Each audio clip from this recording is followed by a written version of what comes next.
अस्सलाम वालेकुम नाजरीन, आज का हमारा मौजू बिजनेस ट्रांजैक्शन और उसकी रिकॉर्ड कीपिंग के हवाले से। नाजरीन, ये प्रेजेंटेशन या ये लेसन हमारा इस हवाले से बहुत इम्पोर्टेंट है कि ये बहुत बड़े इदारों के अकाउंटिंग सिस्टम वगैरह के लिए नहीं है। ये बहुत इन डेप्थ आपको फाइनेंशियल अकाउंटिंग के बारे में नहीं बताता। ये आपको बहुत पेचीदा किस्म की बुक कीपिंग के बारे में नहीं बताता। ये बिल्कुल एक छोटे से सादा से बिजनेस के बारे में बताएगा। और इस लेसन के अंदर हम उन चीज़ों को कवर करेंगे जो हमारे पास सदियों से चली आ रही हैं। तब से जिस वक्त हमारा सारे का सारा बिजनेस कंप्यूटराइज्ड भी नहीं होता था, जब कंप्यूटर का नामो निशान भी नहीं था, उस वक्त भी हम अपने कारोबारी हिसाब किताब को देखते थे और उसको खातों में लिखा करते थे। आज इसके लिए बहुत सारे ट्रांजैक्शन प्रोसेसिंग सिस्टम हैं, बहुत सारे सॉफ्टवेयर्स हैं, बहुत सारे डाटाबेसेस आप बनाते हैं। लेकिन जिस वक्त तक आप इन बुनियादी चीज़ों को जो इस लेसन में आज बयान की जा रही हैं उनको नहीं समझेंगे, उस वक्त तक आप पेचीदा मामलात को समझने में नाकाम रहेंगे। जितने भी लेटेस्ट अकाउंटिंग सिस्टम आपको पढ़ाए जाते हैं वो आपको डायरेक्ट उस तालीम में कंफ्यूज करते हैं, जबकि अगर आप इस लेसन के ज़रिए चलेंगे तो आपको नज़र आएगा कि आप बड़ी सहूलत के साथ आप उन सारी चीज़ों को सादा से अंदाज में समझने में कामयाब हो जाएंगे। तो सबसे पहले हम देखते हैं कि हमारे किसी भी कारोबार में आने वाले पैसा कौन सा होता है और कारोबार से जाने वाला पैसा कौन सा होता है। इसमें मैं फिर दोबारा से वजाहत कर दूं, बहुत पेचीदा कारोबारों की बात नहीं कर रहे। बिल्कुल फ़र्ज़ करें हमने एक छोटी सी दुकान बनाई है जिसके अंदर हम कोई एक या दो चीज़ें रख के बेचते हैं। हम एक ऐसी दुकान की मिसाल ले लेते हैं जहाँ पे हम सिर्फ चावल और गंदम रख के बेचते हैं। तो उस सूरत में हम कारोबार को कैसे चलाते हैं, उसकी ट्रांजैक्शंस क्या हो सकती हैं। यहाँ पर हम 4 ज़राए डिस्कस करते हैं जिसके ज़रिए कारोबार में पैसा आता है। सबसे पहले मालिक का सरमाया, दूसरे नंबर पे कर्ज लिया हुआ सरमाया, चाहे वो किसी बैंक से लिया हो, चाहे वो किसी अजीज़ दोस्त से लिया हो, चाहे वो आपने किसी भी तरीके से श्योरिटी बॉन्ड वगैरह के ज़रिए किसी से पैसा उधार मांग लिया। उसके बाद मसनूआत या खिदमात जो आप बेचते हैं, यानी जो भी प्रोडक्ट या सर्विसेज आप सेल कर रहे हैं जिसके लिए आपने वो दुकान बनाई है, उसके ज़रिए से आने वाला पैसा। मसनूआत से मुराद है आप कोई चीज़ बना के बेचते हैं या ख़रीद कर बेचते हैं आगे, या सर्विसेज से मुराद है आप किसी चीज़ की मुरम्मत का काम करते हैं। आप जाके किसी को बोलते हैं कि जी हाँ जी हम सोफ़े वॉश करने का काम करते हैं और कारपेट वॉश करने का काम करते हैं, या हम ये कहते हैं कि जनाब हम एयर कंडीशनर की मुरम्मत करते हैं, उसकी फ़िटिंग करते हैं। ये सारी की सारी चीज़ें हमारी सर्विसेज हैं जिनके ज़रिए हम पैसे वसूल करते हैं। इसी तरह आप अपने दुकान में से किसी भी असासे को फ़रोख्त कर सकते हैं। जो चीज़ आपके पास पड़ी हुई थी आप उसको बेच देते हैं, बेशक वो कारोबारी असासा हो, वो फ़रोख्त करने की चीज़ ना हो जो आप अमूमन बेचते हैं। आपको लगा कि पुराना फर्नीचर था उसको मैंने बेच दिया, उससे भी आपके कारोबार में पैसा आ जाता है। कारोबार से जाने वाले पैसे के जो बुनियादी 4 ज़राए हैं उसमें कारोबारी अखराजात यानी कोई भी चीज़ें जो आप ख़रीदते हैं, आप बिजली के बिल देते हैं, आप किराए वगैरह पे करते हैं। असासा जात की ख़रीदारी, आपने कोई फ़िज़िकल एसेट्स ख़रीदे, आपने फर्नीचर ख़रीद लिया, आपने गाड़ी ख़रीद ली। इसी तरह मालिक का सरमाया लगाने से भी पैसा निकालने से भी पैसा जो है वो कारोबार से बाहर जाता है।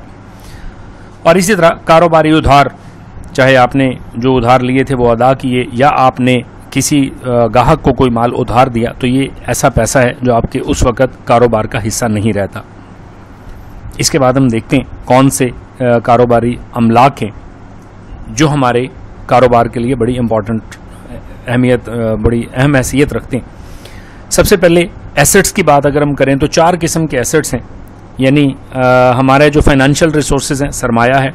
फिज़िकल रिसोर्सेज जो हमारे पास स्टॉक पड़ा हुआ है या जो चीज़ें हमने मादी तौर पे सामने देखने में मौजूद हैं। पर्सनल रिसोर्सेज जैसे हमारे जितने भी एम्प्लॉयज़ हैं, मालकान हैं, वो सारे। इसी तरह इंफॉर्मेशन रिसोर्सेज यानी जो भी मालूमात हैं कारोबार के मुतालिक, ये हमारी अहम अमलाक हैं।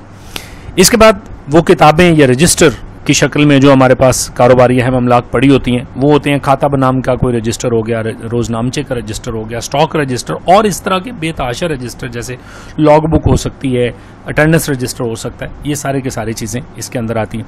कुछ कागजी पुर्जे होते हैं जो हमारे लिए इंपॉर्टेंट होते हैं, जिसमें कैश चेक्स की शक्ल में जो छोटा, यानी ये एक सिंगल पीस ऑफ पेपर है। जो किताबें पूरी की पूरी बाइंड हुई होती हैं, लेकिन कागजी पुर्जे एक सिंगल पीस भी हो सकता है।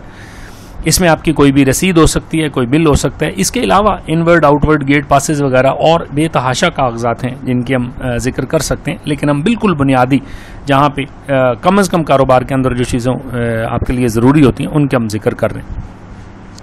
अब जरा हम ट्रांजैक्शंस को देखते हैं कि वो किस तरह से काम करती हैं, जहाँ पे हम अब बुनियादी कारोबार को समझने की बात करते हैं। सबसे पहले हम बिल को देखते हैं। ये कह लें कि किसी भी कारोबार के अंदर लाजमी चीज़ है कि उसने अपने हर सर्विस या हर प्रोडक्ट के ऊपर उसने बिल काटने। इसके अंदर बिल नंबर है सबसे पहले। याद रखिए यहाँ पे कुछ चीज़ों को हमने अंडरलाइन किया हुआ होगा। बिल नंबर से मुराद है हर बिल का एक यूनिक नंबर होता है, और जब भी हम अपने दफ्तर में पड़े हुए मुख्तलिफ कागजी पुर्जों की बात करेंगे तो बिल नंबर जो है बुनियादी तौर पर अगर हम यूँ कहें कि ये हर कागज़ का नाम है, ये उस बिल का नाम है जिसको अगर हम पुकारेंगे तो हज़ारों लाखों बिलों में से सिर्फ एक बिल हमारे सामने आएगा। इसके बाद यहाँ पे हम लिखते हैं बिल बनाम, ये बिल किसके नाम काटा गया है। यहाँ पे हम तारीख लिखते हैं जिस पे बिल काटा गया होता है। यहाँ पे हमने जितनी चीज़ें इस बिल पे बेचनी है हर एक को एक यूनिक नंबर लगता चला जाएगा, यानी हर बिल के अंदर जो नंबर शुमार हैं 1 2 3 4 5 6 7 8 9 10 जितने भी उसके अंदर आइटम्स जो आप बेच रहे हैं उनके बारे में आता है।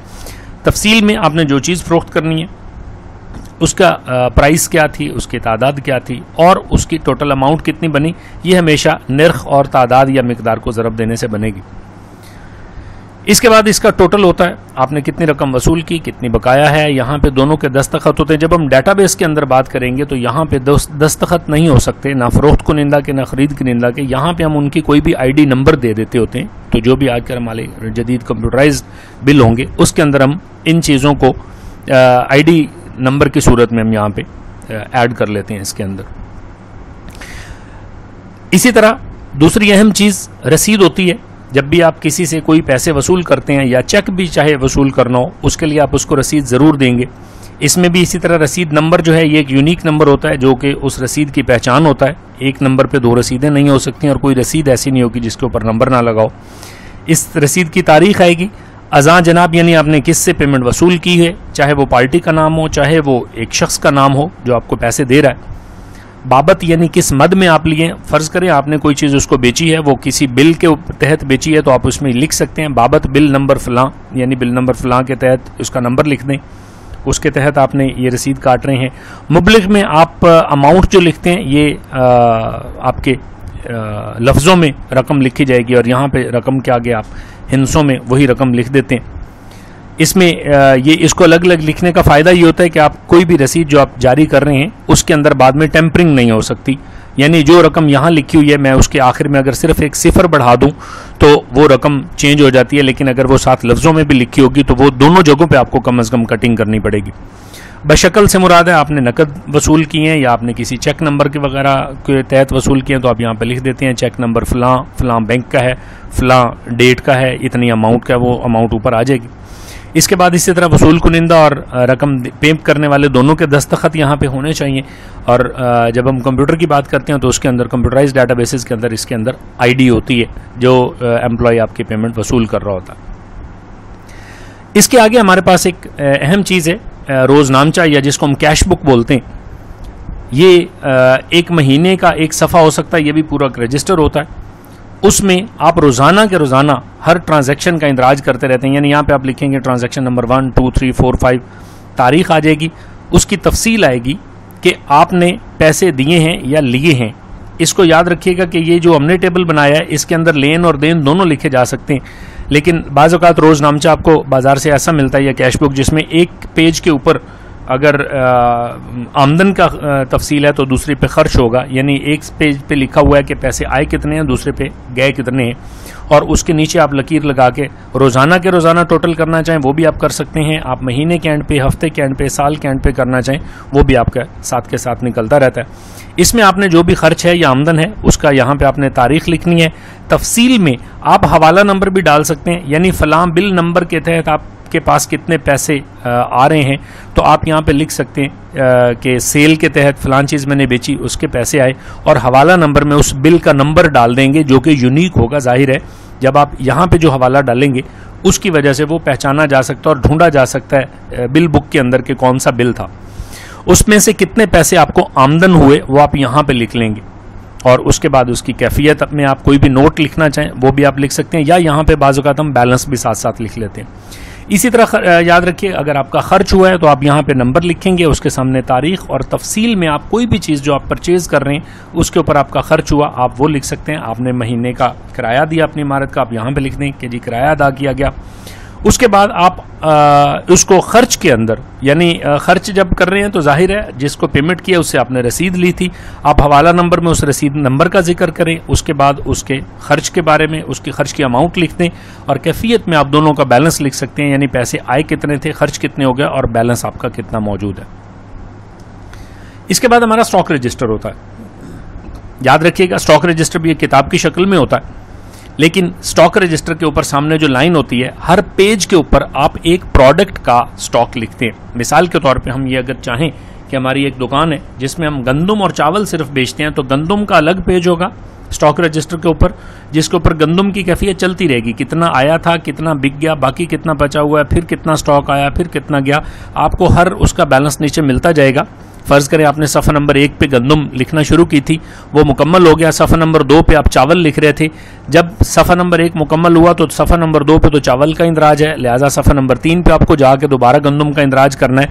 तो आप सफ़ा नंबर 1 के आखिर में लिखेंगे कि इसका हिसाब बकिया सफ़ा नंबर 3 पे है, और सफ़ा नंबर 3 के आप शुरू में जो पहली ट्रांजैक्शन लिखेंगे वो सफ़ा नंबर 1 वाली आखिरी ट्रांजैक्शन आपने लिखनी है, उसकी तफसील लिखनी है, और साथ आपने लिखना है कि साबका हिसाब सफ़ा नंबर 1 पर दर्ज है। इस तरह से और अंग्रेज़ी में हम इसको कैरी फॉरवर्ड या ब्रॉड फॉरवर्ड के तौर पे पहचानते हैं। हमें पता चलता रहता है कि ये जो खाता है आगे किस पेज पे चला गया, या जब आप आखिरी पेज के ऊपर लिख रहे हैं तो आपको पता चलता है कि इससे पीछे का हिसाब किताब जो है वो किस सफ़े पे लिखा हुआ है। इसके ऊपर जब तफसील की बात होगी, इसमें यह भी याद रखिए स्टॉक रजिस्टर के अंदर अगर हम चावल को देख रहे हैं, अकेले चावल का पेज है, तो अगर आपके पास 2 किस्म के चावल हैं जिनका रेट का फ़र्क है या मुस्तकबिल में कभी भी हो सकता है, या उसकी क्वांटिटी का या क्वालिटी का फ़र्क है, तो उस सूरत में फ़र्ज़ करें हम एक कायनात है, दूसरा हमारे पास है सुपर कर्नल, तो आप सुपर कर्नल का स्टॉक अलग बनाएंगे, उसका पेज अलग होगा, जबकि जो कायनात है उसका पेज अलग बनेगा। इसमें नंबर शुमार आ गया, ये इसी तरह जाहिर है यूनिक नंबर रहेगा, ये रिपीट नहीं होगा। उसके बाद तारीख तफसील में आप लिखेंगे। फ़र्ज़ करें आपके पास स्टॉक आया है तो आप उसमें ये लिख सकते हैं कि हमने फ़लाँ पार्टी से फ़लाँ प्रोडक्ट वसूल की। हवाला में उसका बिल्टी नंबर लिख सकते हैं। अगर स्टॉक के जारी कर रहे हैं आप कि जी हमारे पास पहले से पड़ा हुआ था, हमने 2 बोरियां चावल की देने लगे हैं, तो उस सूरत में यहाँ पे आप बिल नंबर लिखेंगे, किस बिल के तहत आपने उसको लिखा बेचा है, तो ज़ाहिर है वो बिल नंबर यूनिक होगा, वो आपका यहाँ पे हवाला नंबर या रेफरेंस नंबर के अंदर आ जाएगा। आमदन से मुराद है कितना स्टॉक आया है। फ़र्ज़ करें आप स्टॉक आने का इंदराज कर रहे हैं तो आमदन में लिखेंगे 5 बोरी। अगर आप बेच रहे हैं 1 बोरी तो आप यहाँ पे निकास में लिखेंगे 1 बोरी। फ़र्ज़ करें हमने यहाँ पे 5 बोरी आमदन लिखी, फिर हमने बाद में बेचा 1 बोरी यहाँ पे निकास लिखी, तो यहाँ पे आप यहाँ पे 5 बोरी आमदन हुई तो बकाया 5 ही पड़े हुए हैं। जब वो 1 निकास हो गया तो उसके बाद यहाँ पे आप 4 लिख लेंगे। कैफियत की तफसील में आप स्टॉक के बारे में ये भी लिख सकते हैं, कहीं खुदा न खास्ता आपको कोई स्टॉक डैमेज हो गया है, कोई बोरी फट गई, कोई ख़राब हो गई, उसको कैफियत में दर्ज करना इसलिए ज़रूरी होता है कि फ़र्ज़ करें कोई शख्स आता है आपसे, कोई मालिक है कारोबार का या कोई ऑडिटर है, वो आके चेक करता है कि जनाब यहाँ पे स्टॉक कितना पड़ा हुआ है और आपने दर्ज कितना किया हुआ है, दोनों चीज़ें टैली होना चाहिए। जब हम उसको फिजिकल उसका ऑडिट की बात करते हैं तो उसका मतलब है कि अगर फ़र्ज़ करें कोई बोरी आपकी फट गई और आपने उसका सारा स्टॉक निकाल के किसी खुली जगह और अलग से रख दिया है, तो वो कैफियत में जब दर्ज होगा पहले से, तो उसका मतलब है आपने किसी किस्म की कोई उसमें बदउनवानी में मुलव्वस नहीं है, बल्कि सामने दर्ज हुआ है कि इतना स्टॉक ख़राब था, वो फ़लाँ जगह पे मौजूद पड़ा हुआ है। कोई ऐसा स्टॉक था, फ़र्ज़ करें आपके पास कोई इलेक्ट्रॉनिक्स की चीज़ है, उसको स्टॉक रजिस्टर में इंदराज कर रहे हैं, वो ख़राब हो गई, आपने उसको ठीक करवाने के लिए मार्केट में भेजा, तो स्टॉक रजिस्टर पर लिखा होगा कि इतने आइटम्स जो हैं ये मार्केट में हमारे रिपेयरिंग वाली फ़लाँ शॉप पे गए हुए हैं। उसके इंदराज को यहाँ से जब टैली करेंगे तो मौके पे मौजूद इंदराज के साथ आपका स्टॉक जो है वो टैली हो जाएगा। इसके बाद अगला अहम जो किताब हमारे पास होती है वो होता है खाता बनाम, जिसको लेजर भी बोलते हैं। खाता बनाम के अंदर आपने इसी तरह जब भी अगर पार्टियों को आप उधार दे रहे हैं तो उस सूरत में आपके पास खाता बनाम होना ज़रूरी होता है। खाता बनाम में इसी तरह एक पार्टी के नाम का एक सफ़ा बनता चला जाएगा। अगर वो सफ़ा मुकम्मल हो जाए तो आगे जिस सफ़े पे आप उसको लेके जा रहे हैं, मजीद आगे 3-4 पार्टियों के अगर अकाउंट आ गया तो उससे आगे जो भी सफ़ा खाली है आप आखिरी लाइन पे इंदराज करके उस सफ़े के ऊपर उसको मुंतकिल कर देंगे मजीद खाते को। इसके अंदर भी आप इसी तरह खाता बनाम के सामने आप पार्टी का नाम लिख देंगे जिसके साथ आपका खाता चल रहा है उधार। उसके बाद यहाँ पे नंबर शुमार, तारीख जिसमें आपने उसको स्टॉक दिया या उससे आपने पैसे वसूल किए, तफसील में आप लिखेंगे क्या चीज़ आपने उसको दी या कौन से पैसे आप वसूल कर रहे हैं। हवाला नंबर में फ़र्ज़ करें आपने उसको सामान दिया है तो बिल का नंबर आ जाएगा जिसके तहत आपने उसको सामान दिया है, बिल यकीनन कटेगा उसके सामान का। और अगर आपने उससे पैसे लिए हैं तो आप यहाँ पे उसके जो आपने उसके रसीद उसको जारी की होगी उसका आपने यहाँ पे रसीद का नंबर लिखना है। जाहिर है ये भी हवाला नंबर जो है ये रसीद बुक के में से एग्जैक्ट एक रसीद को आइडेंटिफाई करेगा। और अगर आपने स्टॉक बेचा है तो एग्जैक्ट बिल बुक के अंदर एक बिल का नंबर देगा, बिल के ऊपर सारी तफसील दर्ज होगी। यानी अगर वो शख्स ये कहता है कि मैंने ये सामान क्या लिया था और कब लिया था मुझे तफसील नहीं याद आ रही, तो आप उसको हवाला नंबर से बिल निकाल के उसको बिल की कॉपी दिखा देंगे कि सर ये बिल है और यहाँ से आपके पास ये स्टॉक गया हुआ। इसके बाद यहाँ पे नाम, यानी फ़र्ज़ करें आपने उसको कोई चीज़ उधार दी है तो नाम में वो रकम लिख लेंगे और अगर उसने पैसे पेमेंट की है तो आप जमा के अंदर वही रकम लिखेंगे और दोनों का बैलेंस करके आप यहाँ पे बकाया में लिखते चले जाएंगे। पहली दफ़ा आपने उसको उधार दिया, फ़र्ज़ करें हमने उसको 500 का उधार दिया तो नाम में 500 लिख देंगे, जमा में डैश लगा देंगे या खाली छोड़ेंगे, बकाया में 500 आ जाएगा। अगली दफ़ा वो किसी रसीद के तहत पेमेंट करता है तो आप उसकी तारीख लिखेंगे, उसको लिखेंगे नकद जमा अगर उसने कैश दिया या उसने अगर चेक दिया था। हवाला में आप उसका रसीद नंबर देंगे जो आपने उसको जारी की थी, यहाँ पे आप उसमें नाम में डैश लगा देंगे और जमा में वो रकम लिख के फ़र्ज़ करें उसने 200 जमा करवा दिया तो बकाया में फिर आप 300 लिख देंगे। इस तरह से ये खाता बनाम भी चलता रहता है। ये तो हो गए हमारे अलग अलग ये सारी चीज़ें। अब हम इनका देखते हैं कि हम इन सारी चीज़ों को आपस में जोड़ते कैसे हैं। हम बुनियाद रखते हैं बिल से। फ़र्ज़ करें हमने किसी भी बिज़नेस के अंदर बैठे हुए जो भी चीज़ बेचनी है सारा दिन हम उन्हें उसका बिल काटने होते हैं और आपको वाहिद जो ट्रांजैक्शन नज़र आती है किसी भी स्टोर पे जब आप कोई चीज़ परचेज़ करने जाते हैं तो उसमें सबसे इंपॉर्टेंट चीज़ जो वहाँ पर आपके सामने हो रही है वो होती है हर चीज़ का हमारे पास बिल कट रहा होता है।